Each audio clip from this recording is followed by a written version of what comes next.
filimka wuxuu ku bilaabmaya magaalada Maku halkaas oo nin la yiraahdo Shiyang uu jabsanayo nidaamka booliska si uu u qalqaliyo kamaradaha ilaalinta. Askari ayaa arkaya buuq yar oo shaashada ka muuqda, laakiin si degdeg ah ayay u baabayaan markaana wuu iska indha tiraya. Si kadis ah, alarmi ayaa dhawaaqaya taas oo tilmaamaysa in bangi muhiim ah la jabsaday. Booliska ayaa si degdeg ah u diraya kooxdooda ugu fiican oo waxay howlgelinayaan nidaamkooda sirdoon oo AI ah oo lagu magacaabo Space. AI-ku wuxuu hubinayaa dhammaan kamaradaha magaalada Maku wuxuuna helayaa gaariga tuugada, laakiin gacmahoodu waxba ma aysan ku jirin. Booliska ayaa si dhaqso ah u tagaya meeshaas, laakiin jidku uu marnaa. Sarkaalada saldhiga ayaa weli arkaysa gaariga tuugada, waxayna ugu dambeyntii fahmayaan in kumbuyuutarkooda la jabsaday oo muuqaal been abuur ah la geliyey, taas oo tusinaysa in tuugada ay horay uga baxsadeen goobta. Maalintii xigtay booliska ayaa ogaaday in kaliya hal sanduuq ay jabsadeen kaas oo uu lahaa ganacsade taajir ah. Waxaana ku jiray buug yar oo uu ku qornay qayb ka mid ah passwordka akoonkiisa kriptoga oo qiimihiisu ahay 500 oo milyan oo dollarka Mareykanka ah. Gudaha Maku Tower, tuugada ayaa qabsaday xafiisyada shirkad maamusha lacagaha dijitaalka ah. Shaqaalaha qaar ayaa la garaacaya, kuwa kalena waa afduubanayaan.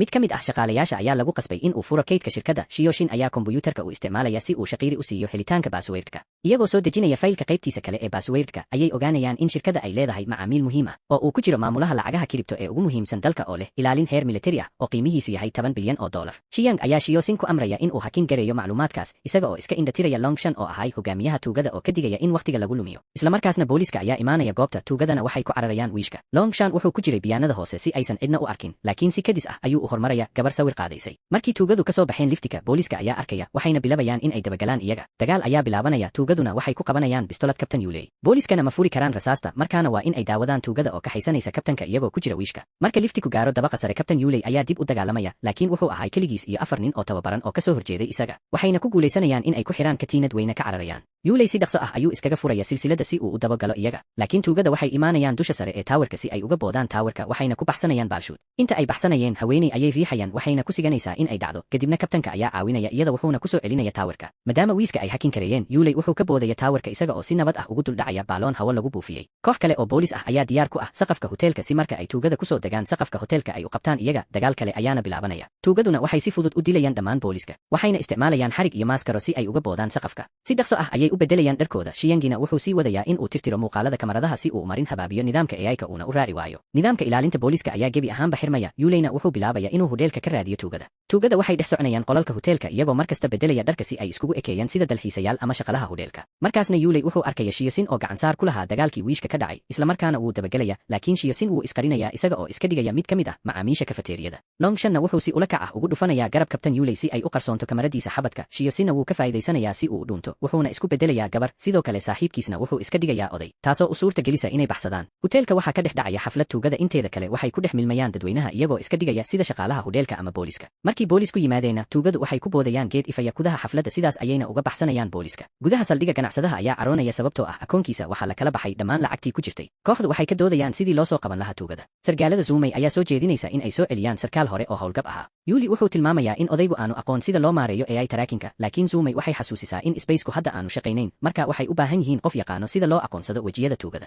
Laba sargaal oo kala ah Sheelare iyo Ridwa ayaa loo dirayaa si ay u keenaan sargaalkii haliyey ka ahaa ee Wong oo leh xirfado cajiib ah. Qaladka geliya uu sameeyey waxa uu ahaa in uu sabab u noqday dhimashada saaxiibkiisa. Markii ay yimaadeen xaafadda uu deganay, waxay la yaabeen in ay arkeen Wong oo la socda eeyo fara badan. Ridwa waxay soo dabagalaysa Wong ilaa gudaha kafeteeriyada iyadoo iska dhigaysa sida ardayad, laakiin Wong ayaa fariisanaya miiskeeda wuxuuna u sheegaya in uu arkay iyada iyo Sheelare oo dabagalayay isaga maalintii oo dhan. Wuxuuna ogaaday magaceeda in uu yahay Ridwa. Waxaa soo baxday in Ridwa ay tahay gabadhii saaxiibkiisii hore oo u dhintay isaga sababtiisa, waxayna kulmeen markii ay Ridwa ahayd caruur. Wongi ayaa salaamay Ridwa wuuna u hambalyeynaya iyada maadaama ay dhaxashay booskii aabaheed. Intaas kadibna liiska khaladaadka ay sameeyeen iyada iyo Sheelare ayuu u sheegaya. Xitaa waxa uu u sheegaya in uu Sheelare uu ka xaday kaarkiisa aqoonsiga isagoona ogaan. Markuu Wong yimaado saldhiga, wuxuu daawanayaa muuqaalada AI-ka uu soo qabtay. Daqiiqada kooban gudaheed ayuu si fudud u helayaa tuugada sababtoo ah waxa ay eegayeen kamaradaha si ay u hubiyaan inay weli shaqaynayaan. Longshan wuxuu bilaabaya in uu garaaco Shiyang sababtoo ah waqtiga ayuu lumiyey. Shiyosinna waxa uu isku dayaya in uu difaaco. Longshan ayaa sidoo kale garaacay isagana. Dagaal ayaa dhacaya. Longshan wuxuu soo saaraya mindi. Tuugada oo dhan waxay u baahan yihiin inay iskaashi sameeyaan si ay u dejiyaan xanaaqiisa. Wong wuxuu fiirinaya sawirada tuugada wuxuuna arkaya nin xiran jaakad dheer oo soo muuqanaya marar badan, isla markaana wuxuu ogaanayaa in uu yahay madaxa tuugada. Boolisku waxa ay helayaan sawirkii ay qaaday gabadhii hoteelka joogtay, waxayna ogaanayaan inuu qayb ka yahay tuugada.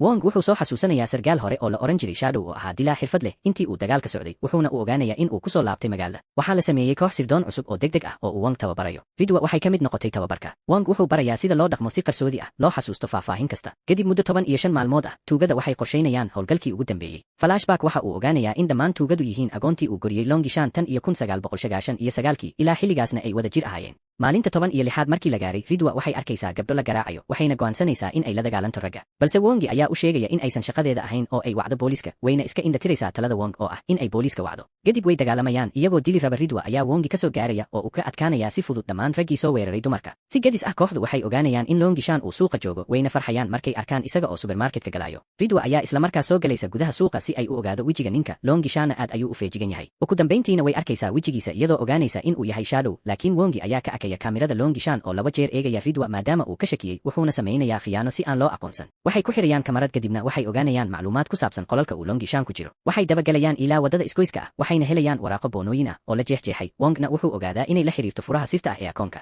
gaari xamuul ah ayaa si xoog leh u soo galaya saldhiga, kadibna koox calooshood u shaqaystayaal ah ayaa ka soo baxaya oo weerarna ku qaadaya. dagaal xun oo qaraxyo leh ayaa ka dhacaya goobta, taas oo sababaysa in booliiska qaar la laayo. Ridwa iyo Wongi waxay iska kaashanayaan in ay hoos u dhigaan tirada tuugada. isla markaasna Wongi waxaa ku soo dhacaya koodkii uu waraaqada ku arkayay, isagoona ogaanaya sida loo qoray koodka. kooxda kale waxay helayaan Longshan oo ku jira guriga agoonta. Marwo Suumay ayaa daminaysa nidaamka AI-ka intii lagu jiray dagaalka. Shiyangina wuxuu ka faa'iidaysanayaa signalka la damiyey, sidoo kale wuu qiyaamaa isaga oo samaynaya muuqaalo been abuur ah. ugu dambayntii Shiyangi wuu dhimanaya kadib markii uu Longishan uu toogtay isaga, wuxuuna siinayaa furaha sirta kiribtada. dhammaan tuugada kalena waa la qabanaya. Ridwa iyo Wongina waxay la dagaalamayaan Longishan gudaha maqaayada ilaa markii dambe uu ka baxsaday, iyaga wayna dabagalayaan. Longina wuxuu iska bedelayaa jaakada. kadibna hal mar ayaa dhinacyada laga hareereynaya isaga oo la gelinayo isku weer. ugu dambayntii waxay ku guulaysanayaan booliiska inay si nabad leh u qabteen madaxii tuugada xabsiga ayayna u taxaabayaan. filimkana wuxuu ku dhammaanayaa iyadoo booliisku guul gaareen. saaxiibayaal, muuqaalkeena maanta intaas ayuu ku eg yahay. haddii aad rabtid filimka oo Soomaali lagu soo turjumay kasoo daawo Telegram, linkiga yaalo qaybta description-ka. fadlan haddii aad ka heshay filimka subscribe saaro channelka, waa kaagiye 200 ku tuura, waxaana noo ka harsan 20,000 ina dhiirigeliya si aan u soo badiyo muuqaaladan oo kale.